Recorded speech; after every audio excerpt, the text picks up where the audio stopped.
What's up, guys? Welcome back to the Jack of All States YouTube channel. Today, we're going to be talking about the land of the ascending dragon, Vietnam. Let's get to the rundown. So a little bit of background about Vietnam.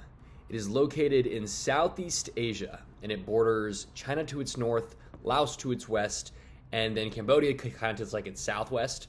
And then it's got the South China Sea over to its right, and then right underneath it is the South China Sea. And it's got Indonesia and Malaysia down there as well. And then Thailand also isn't too far away. Hanoi up in the north is the capital of Vietnam. But in the south, Ho Chi Minh City, also called Saigon, is its population and economic center. So Ho Chi Minh City's got over 10 million people, which is bigger than New York City itself. So it is a lot of people that are down there, living there, working there. And I've actually had the pleasure to visit Ho Chi Minh as well as a city a little bit farther south called Canto right here in the Mekong Delta. So Vietnam's got an interesting history. It used to be comprised of old, ancient agricultural civilizations like the Don Song. And then it went under Chinese influence and rule for a long time. But despite being under Chinese rule, Vietnam was always culturally, linguistically, ethnically distinct from the Chinese. After they were under the Chinese rule, they went back to having kind of their own agrarian civilizations, these feudal city-states that kind of similar to Europe. And then once that was done, they were colonized by the French before getting their independence in 1945, creating what you guys and what I know now as an independent Vietnam. Considering its thin shape, Vietnam is extremely diverse, ethnically, culturally, religiously, linguistically. It's home to over 54 recognized ethnic groups and hundreds of languages. And in total, there are about 102 million people who live in Vietnam as of February 2026. Okay, so for our first section, we have to talk about the controlled chaos that exists in this country. Listen, this isn't footage of when I actually visited Vietnam because I couldn't actually take out my camera and record what was happening in front of me, or else I would have probably died. But the way that automobiles and motorcycles work in this country is just completely foreign to somebody from America like myself, or really anybody who's not from this area of the world, okay?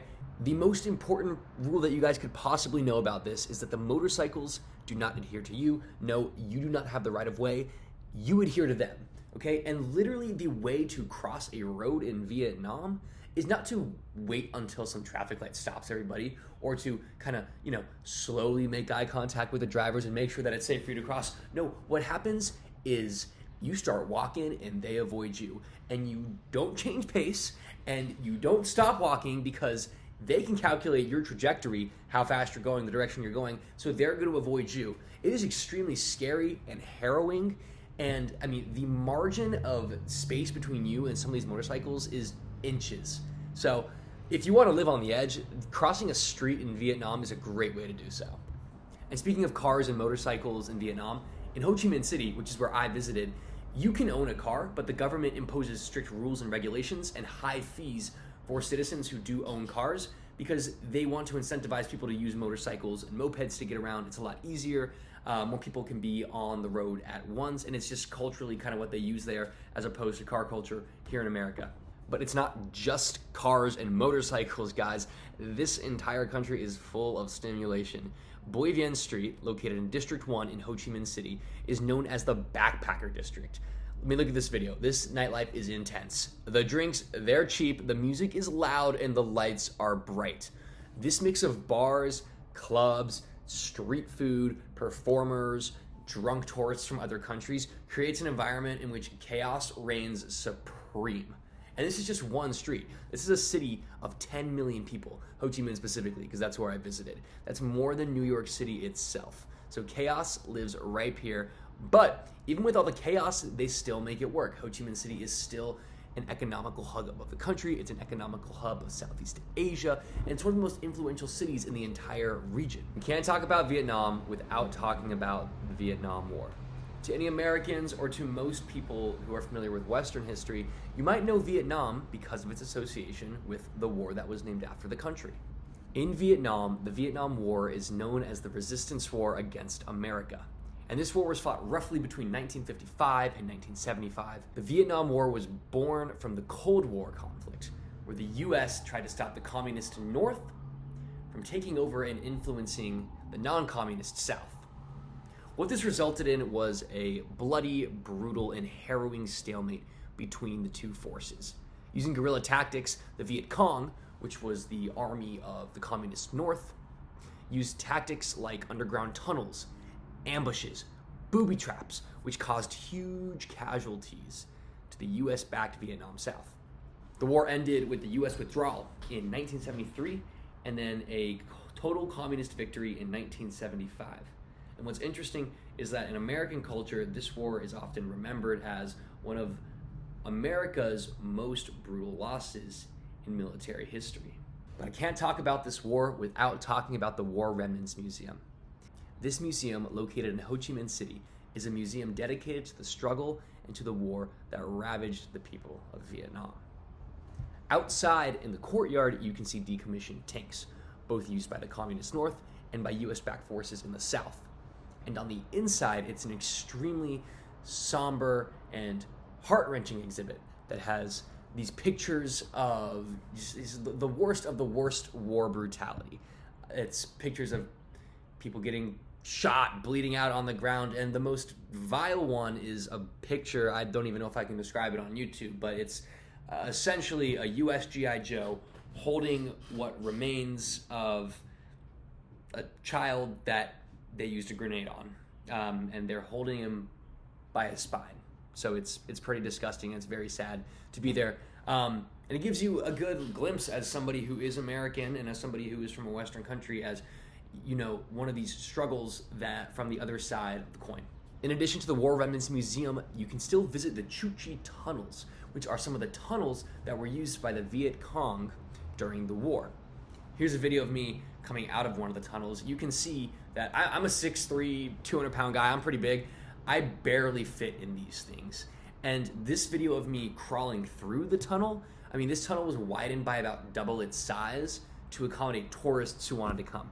But just think about how crammed, how small, how claustrophobic this experience must have been for the people who were inside of these tunnels.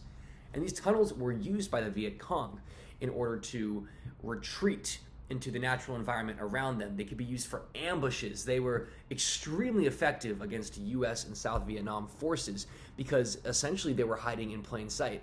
And it was very, very hard to kind of flush people out of these tunnels. Next up, we're going to talk about the Vietnamese language.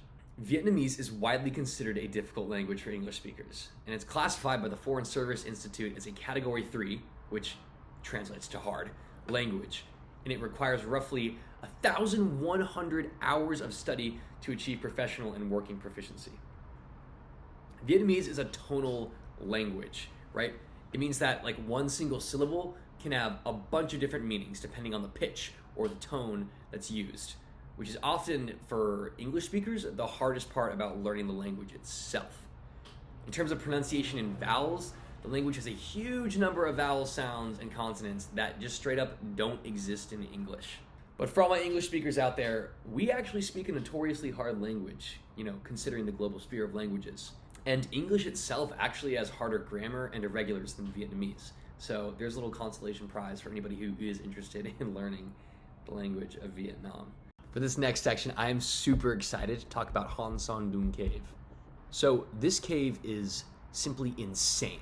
It is not something I knew about when I traveled to Vietnam in 2024, but believe me, if I knew what this thing was, I would have absolutely gone there. Located in Vietnam's Phong Nha Ke Bang National Park, Han Son Doon Cave is the world's largest natural cave.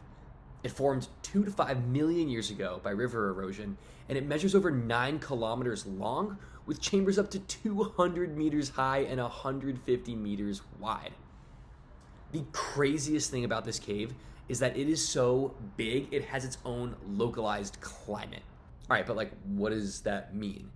It means that this cave, because of its size, is so big that an entire climate ecosystem can exist within its confines. So essentially, like, sun and rain can enter the cave through the little sunlights or through the little holes up top and near the entrance. But these caves are so big that they're home to their own internal jungles, and they have so much space to operate that they have their own internal monsoons within the cave. Essentially, it can rain inside of this cave because there is so much space for it to operate. Clouds will form inside this cave when the air from the outside, it's warm and it's hot, meets this cool air inside the cave that's between 17 and 25 degrees Celsius. It creates clouds. These clouds rain. The rain sustains life and jungles, and then it all happens again. It's nuts. It's crazy. I mean, this video of these spelunkers, whatever they are, exploring this cave is super awesome. And the crazy thing is I don't think this cave was really known to like the public or, had been explored and popularized until like the 1990s. So this thing was just hiding in the country. I think it's in the hill region of Vietnam, around the middle. And it was just hiding there for years and years and years until it got popularized in the 90s. And for the last section, guys, I mean, this is just an opportunity for me to talk about the craziest thing that I think I've ever eaten in my entire life. When I was in Ho Chi Minh, I went to a restaurant with my friends. And because I was in a foreign country, I was extremely excited to try the food and the culinary experiences that are unique to this place. And, being American, I'd heard some pretty crazy stuff. There's the whole, like, oh, they eat dog over there type of thing. Not that I was, that was on the top of my list, but I did get this menu that was completely in Vietnamese, and I couldn't translate it, but my phone could. So I took out my phone and I scanned it, and I saw that one of the options was a baked frog.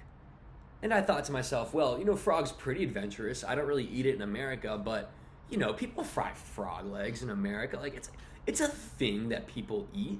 So I'm going to go ahead and order this thing.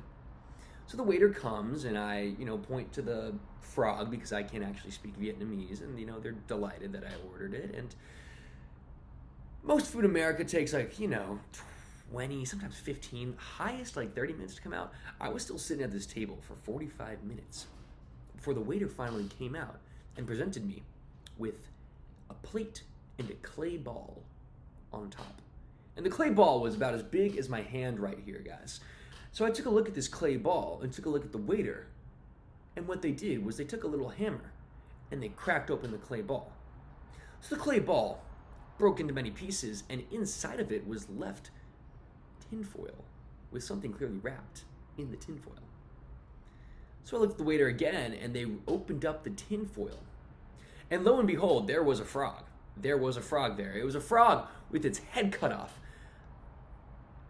But the skin was still on the frog. That slimy, amphibious skin was still there. What they had done is they had cut off the head of this frog, and then they wrapped it in tinfoil and baked it for 45 minutes in an oven, so that when they opened it up, I was presented with this frog, skin intact, skin juices, muscle juices, still there, still slimy, and the only seasoning, the only addition to this entire meal was a little bit of lemongrass.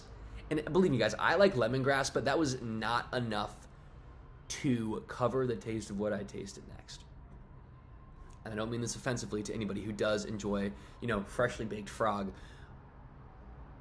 But the feeling of frog skin, like warm, wet frog skin, like going down your esophagus, is super uncomfortable to me. And it was, how when you want to eat meat, you eat it, and it hopefully, kind of falls off the bone, and, it's fibrous or whatever, and you swallow it. Dude, this thing, you took a bite of its leg, and it became mush. It became like if you mushed peas. So there was muscle mush in my mouth with frog skin and its froggy, oily, amphibious juices. And it was one of the craziest things I'd ever eaten. I did finish it. Because I didn't want to be rude, and I wanted to show myself I could do it. But it was such a crazy meal that I went back to the hotel and felt sick for the rest of the entire night. But besides frog, I'm sure many people here know about pho, which is a soup concoction they make in Vietnam. It includes broth, it can include noodles, it can include little herbs, it can include meat. It's high calorie and dense, but it's also easy to eat because back in the feudal days of Vietnam, you had to have a lot of energy to make those crops and to work those hard days in that heat. So pho is really good for putting a lot of calories in and getting a lot of your nutrition. And also Vietnam has a really interesting history with ancient medicines. I was able to visit their ancient Vietnamese medicine museum, which all of these were very foreign to me, and you can see all the different concoctions and the different medicines and libations and everything that is in these little glass jars. And this culture of medicine goes back forever and ever and ever. It is extremely ancient, and the cool thing is that a lot of these medicines still work extremely well today. So those ancient Vietnamese people were onto something when they were creating these. Guys, thank you so much for watching. I'm glad that we're back on this country roll. Let me know in the comments what country you guys want to see next. And if you do go to Vietnam, go get that frog. Try it. Join the club, man, and let me know what you think about it. Jack of all states, out!